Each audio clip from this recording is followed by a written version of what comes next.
Okay, ladies and gentlemen, my name is Landmark. I'm standing right here to arguably one of the best and most dangerous people in the kitchen right now.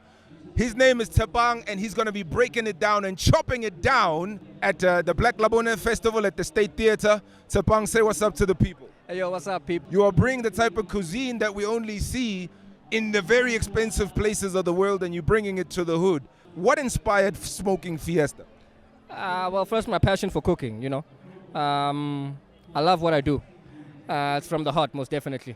And the love for food, nourishment, wellness, man, you know.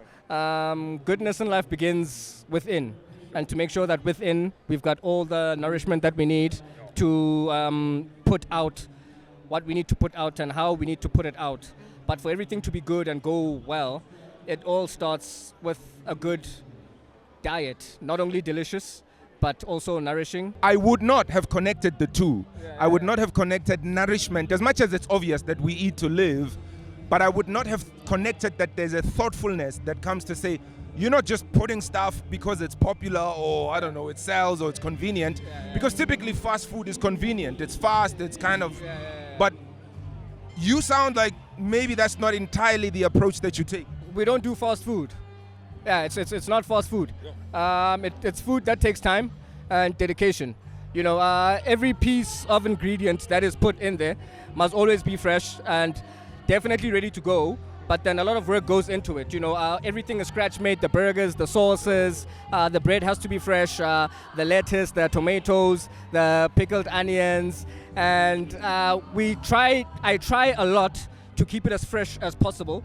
So as soon as it hits you inside, it's definitely delicious, and it does what it's supposed to do and gets out. It's not food that's supposed to stay in your body for long, but it's supposed to sustain the body and nourish the body and also make you feel good at the same time. It's very important in this day and age with GMOs and all of this stuff that they put in our food it's not supposed to be there, that we maintain the wellness and the freshness. Yeah. Salute to that, man. So it's about the ingredients, the quality of the ingredients, but also what the ingredients give to the human body, which is, yo, bro, this is how we grow. And the person and the people's patience. So don't come through there. It's not a McDonald's, not a drive-through. You know, give me time. So don't be coming here standing and waiting for your meal like, yo, hey, no, it's quality stuff. What was the defining moment? They say apparently chefs have got normally like a defining moment that says, this is what I want to do and I want to do this for the rest of my life. Do you have an event like that where you were like, yo, I want to do this and this is the type of thing I see myself doing long term? Yeah, I do, but when it happened, I was not aware. It happened in my grandmother's house. I was 7 years old, home alone, and for the first time I was so excited that I had the kitchen all to myself and I could cook, but I had no idea what I was doing. So I get home from school, and I'm like, yes, I'm definitely gonna cook today. This is my chance. Sure. I put the stove on, I put the pan on, and I fill it with oil like this much, and I make fish fingers, and I just throw them in there, and I got burnt. Scientist in the kitchen. Yes, and I got burnt so badly. It was on this hand, actually. And yeah, my first time cooking, I burnt myself, and that first time cooking, it hit me when I was 24, that this is what I love, and this is actually what I can make my trade. And I decided to go to school, culinary school.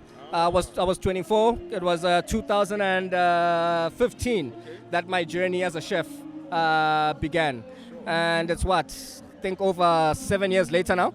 Graduated 2017, worked for 3 years, and 2022 I opened my first restaurant, the Smoking Fiesta. And we are branching out now to our second location, which is going to be in Sandton, and I will keep you guys posted on that. It's going to be in January. The Smoking Fiesta number 2 is coming up in Sandton, January. Stay tuned, guys. Tembisa might be closed, but it's only for now. We'll be back. We're just moving to Sandton, and we'll be right back. I hope you guys stay tuned and you still fucks with the Smoking Fiesta, you know what I mean? One time. It's not a closure, it's a pivot. He's moving to another location so that he can come back and serve us real good. Absolutely. What is your go-to dish? I understand the fish fingers and the story of putting oil and burning yourself. Yeah. But what is your go-to dish, whether it be for your family, your folks, your young family, or friends and family? Like, what is your go-to dish where you say, this is me, this is my signature dish, this is my gift to my people? What are we talking about? It's something I've never made at the Smoking Fiesta, but it's what I love making at any time. You can wake me up at any time of the day, morning, whatever. And if I have to make something from scratch, it'll have to be my pasta fettuccine capone. Woo! Pasta fettuccine capone. All right. What makes it special? Why? It's fresh. I make the pasta from scratch using flour and eggs, and my tomato sauce. I can't tell you. The secret. Yeah. You'd have to taste it, you know what I'm saying? Yeah, but my tomato sauce, something very special about my tomato sauce, something very special about my pasta and how I make it. It's all in these hands. Yo, I remember the white sauce at Smoking Fiesta. I had something smoked. That white sauce. I was like, yo. Remember that shit? Yeah. It had some greenery, some type of, I don't know, like some herbs. I was like, yo. Yeah, so this even feels wholesome. Exactly. So even the smoking. So after culinary school, I went out into the bush. Most of my career has been spent in Limpopo, in the bushes. So that's where I learned to work with fire, and I studied wood and shit. Now you know. I see where the smoke. So the smoke, yes. From, that experience. Yeah. And also outdoor cooking is very fun. You know, very fun for the family, very fun for the chef as well. And also fire being a natural element will teach you quite a lot about yourself as well.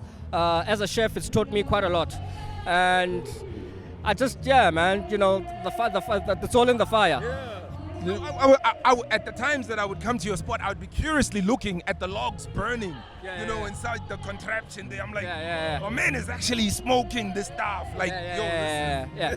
So even the way I smoke, it's actually kind of unorthodox. I have to manipulate the wood and the fire so that it doesn't burn too much and it doesn't burn too little, and it generates only smoke. And for the past 3 years that I've been running the Smoking Fiesta, I've actually learned quite a lot about the fire. It's taught me quite a lot about myself as well. Salute. It's funny how all of these things are like metaphors to life and metaphors to personal growth. And there's so many personal elements that are happening whilst you are cooking, which reminds me of what I do, which is music. So I normally say that assembling a great song or a piece of great music is akin to assembling a nice dish, somehow, there's a lot of components that kind of borrow from one from the other. So I want to ask you a question.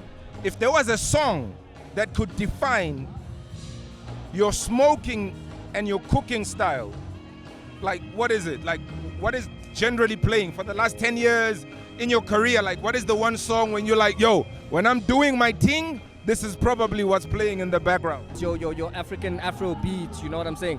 A bit of deep house as well. And of course I'm hip hop, man. I be listening to your shit as well, you know, when I be fucking coming up with easy plug. He has to listen to the stuff. It's Top Chef. I made it in his honor, you know. Exactly. So don't be surprised when you see him and there's Top Chef playing, because these two things are intertwined. But thank you, my man. I got a few more questions. Right? As the head chef at Smoking Fiesta, if you were to create a dish that's called Top Chef, as a chef, what does it mean to be a top chef, and how would you compose this dish? That's a tough one then. Now, obviously me... Your pasta fettuccine, I know, it's your go-to meal. Yeah, it's my go-to. But something that is now beyond signature, something that says Top Chef, what is it? Beyond signature Top Chef. Yo man, why you got me on the spot? What's one level above the pasta fettuccine that you make by the hand, dog? What's the one that you like, okay? Yo, this guy is so talented, he's got so much that he can't even pick one. I'm gonna give him some time to think about it. Think about it. My protein, it'll have to be a fillet, you know? Oh, fillet, beef. We'd have to choose like a nice good fillet, maybe the mignon, you know what I'm saying? With a nice au jus. Okay, fillets as our protein, as our starch, what are we gonna choose? A nice smooth and creamy mashed potato. As the sauce, we'll probably make an au jus. We need some asparagus there, you know, we need some nice delicate ingredients. But if you give me like proper time to like think about something proper for Top Chef status, you know what I mean, your status, you don't just think about shit like that. That you gotta plan, you know what I mean? I'm gonna ask you one more question, and then I'm going to come back to that one, okay? All right. Keep it at the back of your head, and I'm gonna read this next question while you think about that one. So you want this answer tonight? I want this answer tonight. This nigga. All right. So, Have you listened to Top Chef, the album that I dropped? No, I've only listened to one joint. The Kota's appetizers, Kota's the appetizers. one with the the one where I'm flexing my fresh where I'm flexing my Top Chef muscle that doesn't exist. I've been feeling for that fresh Kota, you know. You heard it from the Top Chef himself, man. Man, that's it that I got, man.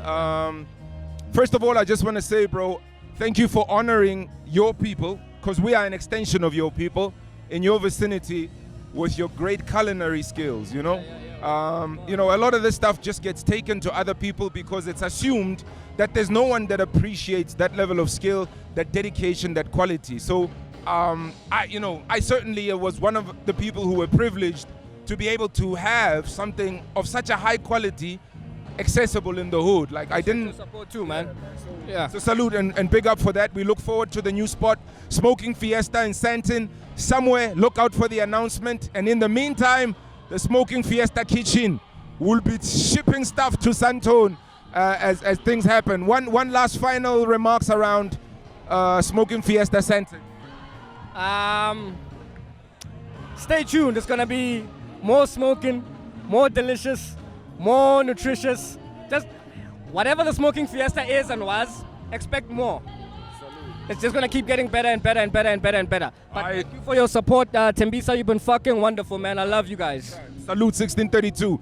From one play chef to a real chef, a master chef, landmark to Tshepang. Salute, my brother. All the best wishes, and thank you for coming through. Thank you for honoring the invitation, brother. I'm off duty right now, so I think you should hold on to this. I seen your yo, look at this, yo. Yeah, hold on to this, dog. You ain't got an apron. Yo, hold on to this, bro. Ladies and gentlemen, I've been goated. I've been knighted. I've been knighted into the realm of being a top chef.